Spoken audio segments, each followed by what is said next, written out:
Um diretor do Vitória revela que o clube pagará valor milionário ao Corinthians pelo zagueiro Kaká. Treinador Fernando Diniz garante que os jovens meio-campistas André e Breno Bidon não serão vendidos juntos pelo Corinthians. E a reforma do gramado da Neoquímica Arena ainda vai demorar alguns dias para ser concluída totalmente.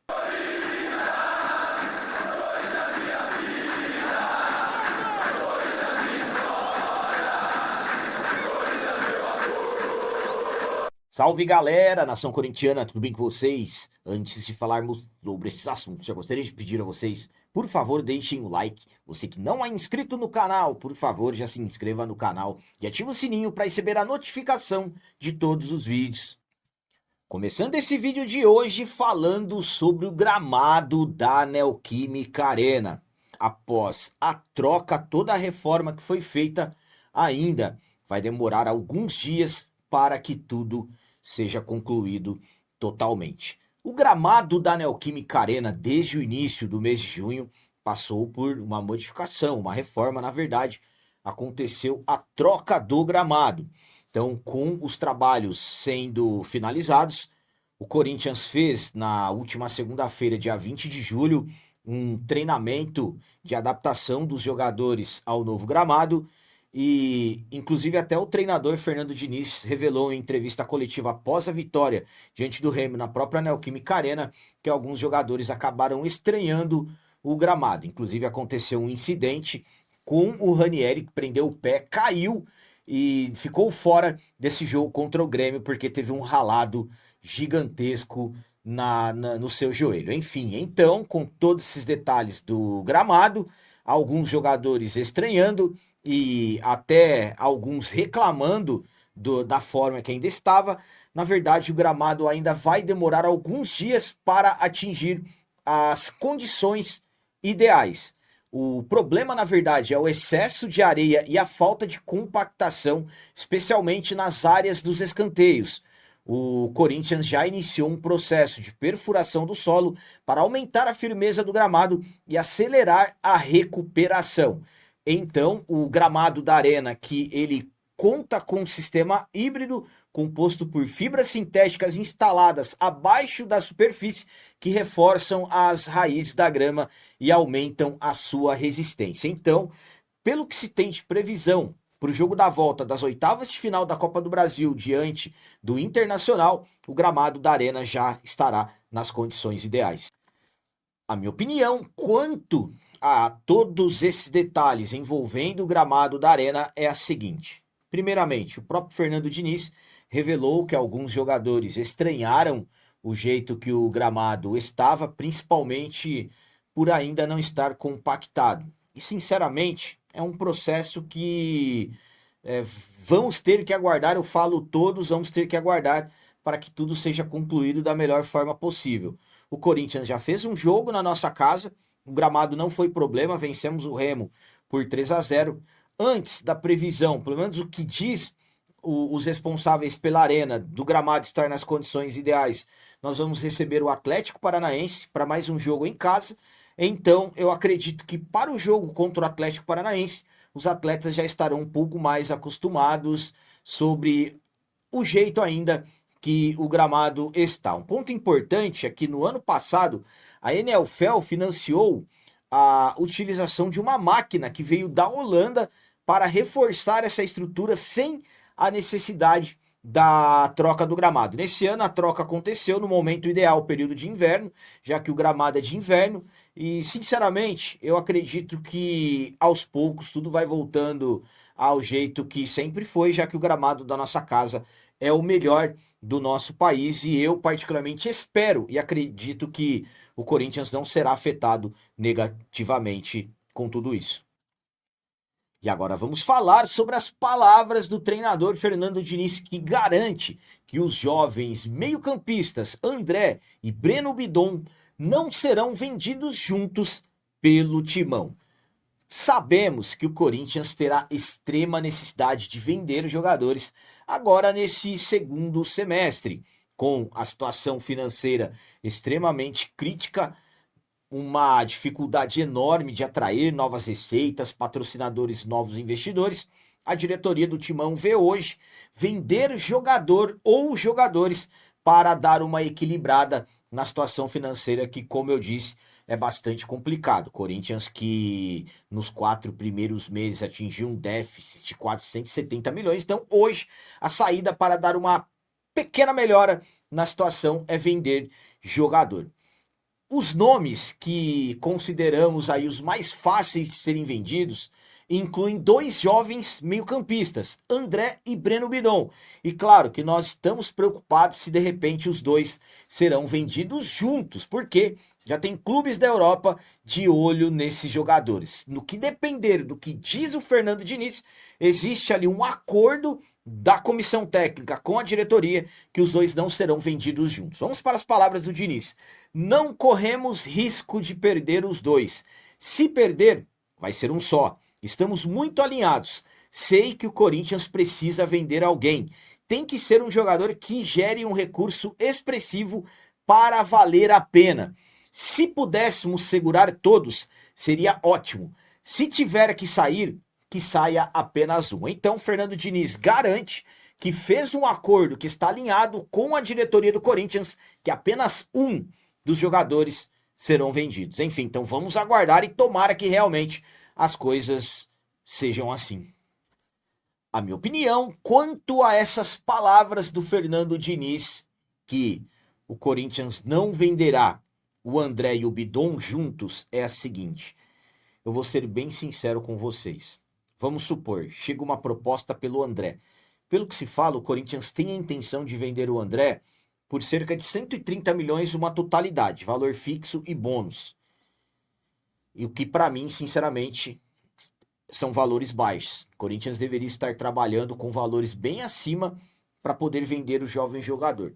Mas vamos supor que chega uma proposta e o Corinthians vende o André por 130 milhões. Uma semana depois chega uma proposta de 190 milhões, 200 milhões pelo Bidon. Não seguram. Por quê?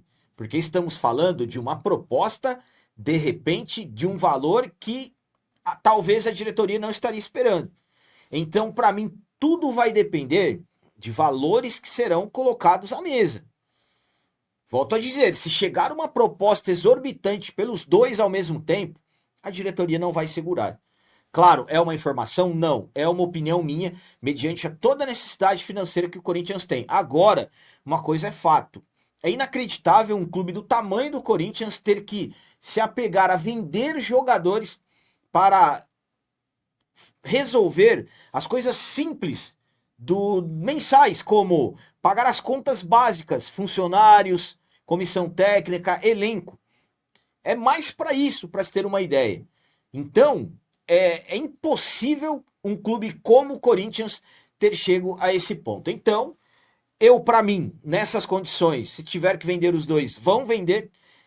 A situação financeira do clube é caótica e vamos ver, né? Vamos ver o que vai acontecer nessa janela. Há quem diga que o Corinthians já está aguardando propostas pelo André e claro que existem vários clubes da Europa de olho no Breno Bidon. Enfim, então vamos aguardar e eu realmente só vou acreditar que os dois não serão vendidos juntos quando a janela fechar novamente.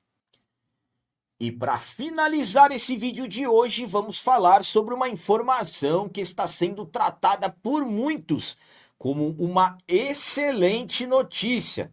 Finalmente, podemos ter uma excelente notícia no Corinthians envolvendo o zagueiro Kaká. Vamos lá. No início de 2026, o Corinthians acabou entrando em acordo com o Vitória e emprestou o zagueiro Kaká. Kaká que não estava sendo muito utilizado pelo Dorival Júnior. Quando era utilizado pelo Dorival, cometia erros, cometia falhas e o Kaká passou a ser muito criticado, inclusive em um jogo que ele atuou como lateral direito. O Kaká teve uma atuação péssima, muito criticado em uma derrota para o Corinthians, para o Bragantino, ainda pelo Campeonato Paulista, e a partir dali não teve mais condições de jogador continuar. O Corinthians acabou conseguindo fechar um negócio com a equipe do Vitória. Vitória que inclusive chegou a utilizar o Kaká em um jogo contra nós, ali já se comprometendo em ter que pagar uma multa pela utilização do jogador.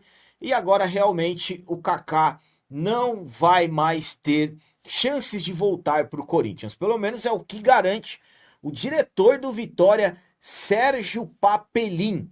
Segundo o diretor, resta apenas definir com o Corinthians o formato do pagamento de cerca de 15 milhões de reais que o clube terá que pagar pelo Kaká. O Corinthians que é dono de 90% dos direitos econômicos do jogador.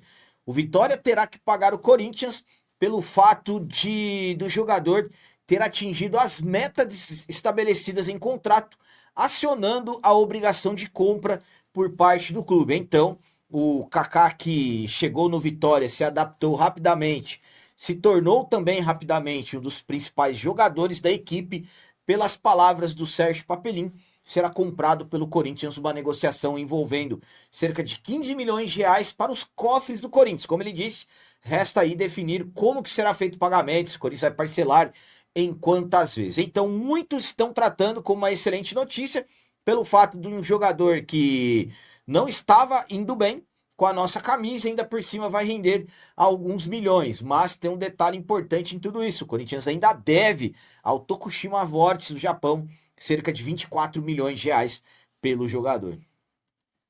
A minha opinião quanto a essa informação de que o Vitória vai comprar o Kaká é a seguinte: eu vou ser muito sincero com vocês. É mais um jogador que o Corinthians vai ficar no prejuízo, analisando a diferença da dívida que o Corinthians tem por ele pelo valor que vai receber. Só que o prejuízo não será total. Por quê? Pelo menos o Corinthians vai receber algum valor pelo jogador. Não vai acontecer como já aconteceu com vários atletas que o Corinthians pagou e no final das contas seus contratos se encerraram e não deram nenhum retorno, nem esportivo e nem financeiro. O Kaká, para mim, teve uma época ali que ele conseguiu ter uma determinada importância dentro de campo, depois não conseguiu mais ter um bom rendimento, foi regredindo e acabou ir embora. Muitos estão tratando como uma excelente notícia e realmente, se analisar todo o contexto da história, analisando vários prejuízos que o Corinthians já teve e agora, pelo menos, vai receber alguma coisa pelo jogador, não está sendo um mau negócio. Claro, o ideal seria o Corinthians, pelo menos, recuperar aquilo que investiu pelo jogador, mas acabaram estipulando esse valor de cerca de 15 milhões e algo para mim também que se torna importante é o Vitória já estar disposto a honrar com o compromisso, e isso também é importante. Claro, tudo tem a ver também com o Kaká ter chego lá e rapidamente ter se tornado um jogador importante. Se não tivesse também se tornado um jogador importante, não teria atingido as metas. Então, no final das contas, o Corinthians vai receber alguma coisa pelo jogador. Volto a dizer, não são os valores ideais ao qual o Corinthians se disponibilizou a pagar, mas tem detalhe: o Corinthians ter chegado ao ponto de ter que pagar todos esses valores pelo Kaká, absolutamente que a responsabilidade tem que ficar na gestão da época, ainda na gestão do Augusto Melo, que contratou o jogador. Então, para mim, na minha visão, sinceramente, no final das contas, o prejuízo com o jogador não será total. Ainda o Corinthians vai ter um dinheiro aí para receber do Vitória, que vai acabar ajudando bastante. Só espero que o Corinthians não parcele em 1 milhão de vezes, e sim que seja ali num detalhe que seja, claro, de uma forma que o Vitória consiga pagar, e claro também que seja razoavelmente satisfatório para o nosso timão. Então eram essas as notícias do Corinthians de hoje. Como sempre, peço a vocês, comentem, deixem aí nos comentários as opiniões de vocês sobre tudo que foi falado nesse vídeo e também deixem o like e o hype, que tudo isso é importante demais para nós. E você que não é inscrito, já se inscreva no canal, ajude a nossa comunidade a crescer cada vez mais, porque aqui sim é canal de corintiano de verdade. É isso aí, galera. Valeu, é nóis, um abraço e vai, Corinthians!